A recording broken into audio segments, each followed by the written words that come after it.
Welcome back to Silver Dispatch. I'm OG Peter, and before I say a single word about prices, charts, or forecasts, I need you to stop whatever you are doing and actually listen to what I am about to tell you. Because something happened in the silver market that the mainstream financial press has not properly explained. Not because the story is complicated, but because the story is inconvenient for a system that profits from you believing the paper price on your screen is real. The title of today's video is called The Great Divorce, and I chose that word deliberately. A divorce is not an argument. It is not a correction. It is not a temporary separation. It is a permanent, structural split between two things that used to move together, and now do not. The paper silver market and the physical silver market have divorced. COMEX, the futures exchange where silver contracts are traded in New York, has been printing prices that look one way.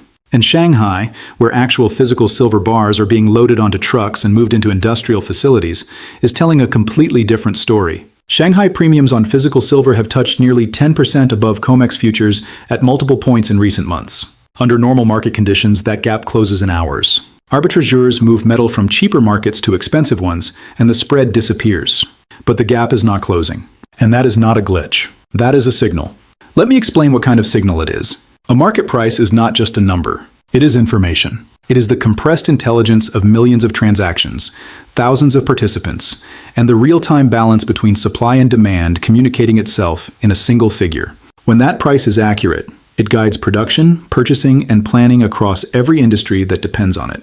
When that price is no longer connected to the physical reality of supply, it becomes something far more dangerous. It becomes misinformation with a ticker symbol. Here at Silver Dispatch, we do not just read prices. We read systems. And what the silver system is communicating right now, through lease rates, COMEX inventory data, refinery shutdowns, and Shanghai premiums, is that the paper price of silver has become a number that describes a world that no longer fully exists. The physical market has moved on. The paper market is not caught up yet. In the next section, I am going to show you the three structural forces that made this divorce not just possible, but inevitable. And once you see how these forces stacked on top of each other, you will never look at a silver price quote the same way again. Stay with me. This is OG Peter, and this is Silver Dispatch. Let us talk about what actually built this divorce, because it did not happen overnight. It was constructed, layer by layer, over 5 years, by three forces operating simultaneously, and nobody at the mainstream level wanted to acknowledge all three at the same time. Force number one, the deficit that nobody stopped. For 5 consecutive years, 2021 through 2025, the world consumed more silver than it produced. Not by a small margin, by a cumulative 800 million ounces. That is not a rounding error. That is the global silver industry spending its savings account for half a decade straight. The Silver Institute projects the 2026 deficit at over 46 million ounces, making it the 6th year in a row the world runs short. And the demand driving those deficits is not softening. Solar manufacturers consume more than 25% of total global silver supply in 2024 alone. Solar installations grew 64% in the first half of 2025 compared to the same period the year before. Electric vehicle demand for silver jumped an estimated 20% in 2025. These are not projections. These are consumption figures from industries that are growing faster than any substitution technology can replace silver at scale. The buffer is gone. The safety margin the system depended upon has been spent down. Force number two, the refining infrastructure collapse. Between December 2025 and January 2026, 3 of the world's most significant silver refineries, Johnson Matthey in Salt Lake City, Metalor in Switzerland, and Heraeus in Germany, suspended or severely restricted silver refining within a 21-day window. Together, those 3 facilities represented approximately 68 million ounces of annual processing capacity. Force majeure notices were issued. Industrial clients discovered overnight that delivery commitments they had built production calendars around simply no longer existed. And here's the mechanical detail that matters. Silver refining is a sequential pipeline, not a parallel network. Remove a node and the system does not reroute. It backs up upstream and runs dry downstream. Asahi Refining and Umicore followed within weeks. Another 58 million ounces of annual capacity restructured or withdrawn. Force number 3, China's strategic reclassification. On January 1, 2026, China, which controls between 55 and 70% of global silver refining capacity, implemented silver export licensing requirements. Silver was reclassified from a freely traded commodity to a strategic resource. Every Western industrial buyer who had been counting on Chinese refined silver as a supply backstop now competes in the same constrained market as everyone else. With no overflow valve, with no backup refiner, with no buffer inventory left to absorb the shock.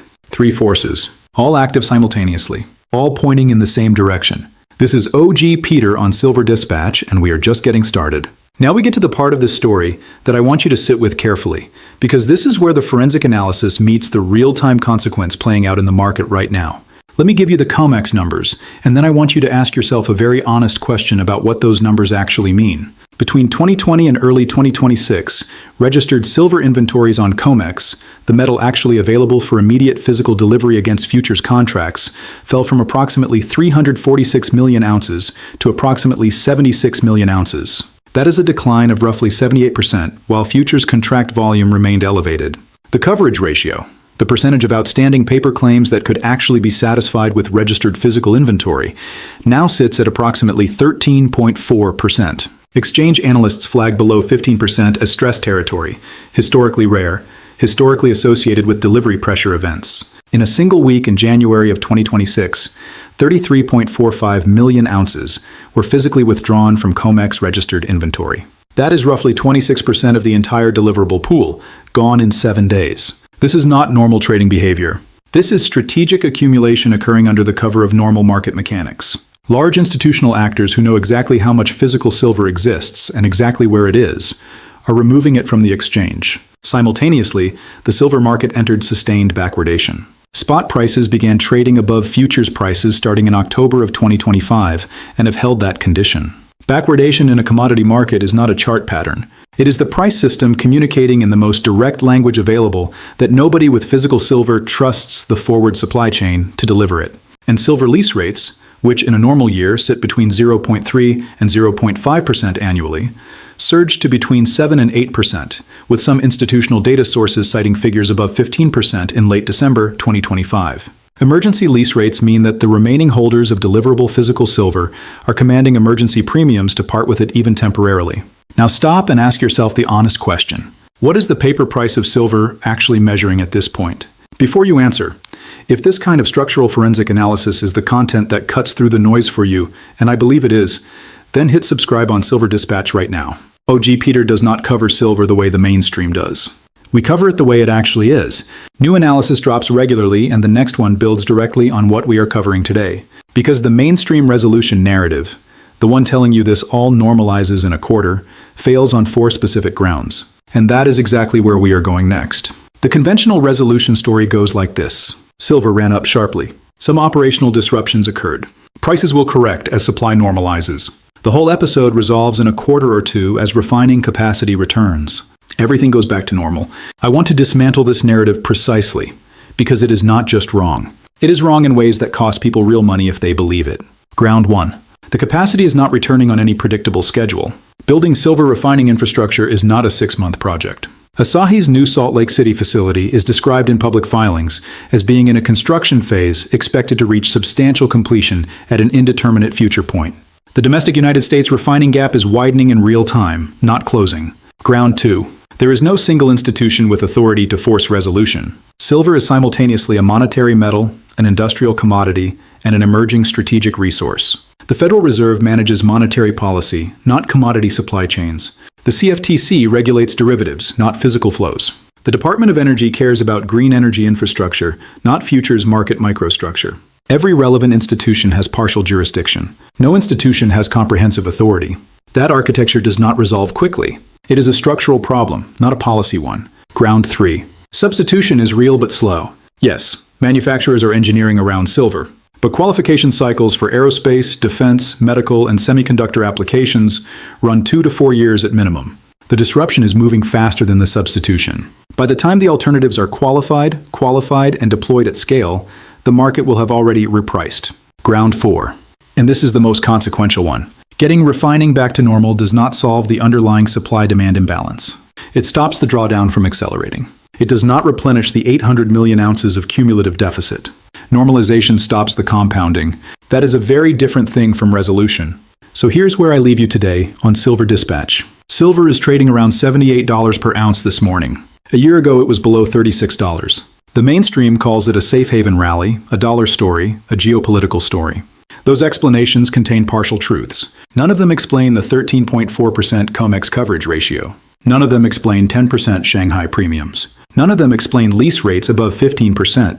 The question worth sitting with is this: is the paper price of silver still a reliable signal? Or has the physical market, quietly, structurally, irreversibly, broken away from it? Drop your answer in the comments. The most honest, well-reasoned argument, for or against, is the one this community needs to hear.